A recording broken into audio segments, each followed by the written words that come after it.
දන හිසේ වේදනාවක් සඳහා බලපාන තවත් එක හේතුවක් තමයි අපේ කකුලේ කලවයේ තියෙන පිටුපස මසල්ස්. මේ පින්තූරේ පේන විදිහට ඒ මසල් ගෲප් එකට කියනවා හැම්ස්ට්‍රින් මසල් ගෲප් එක කියලා.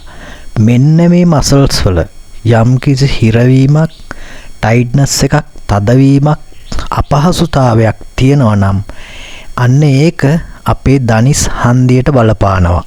දැන් මේ පින්තූර වලින් පේනවා මේ දනිස්සට සම්බන්ධ වෙලා තියෙන ආකාරය.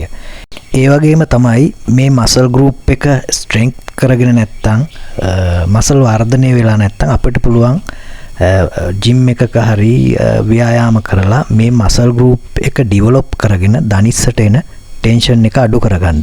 ඒ වගේම තමයි මේ හැම්ස්ට්‍රින් මසල් එක ස්ට්‍රෙච් කරන්න පුළුවන්. ඒක ෆෝම් රෝල් එකකිනුත් පුළුවන්, ව්‍යායාම වලිනුත් කරන්න පුළුවන්.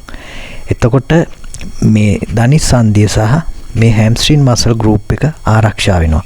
එතකොට මෙතනදී හැම වෙලාවකදීම සිද්ධ වෙන්නේ මේ අතර රිලේෂන්ෂිප් එකක් තියෙනවා.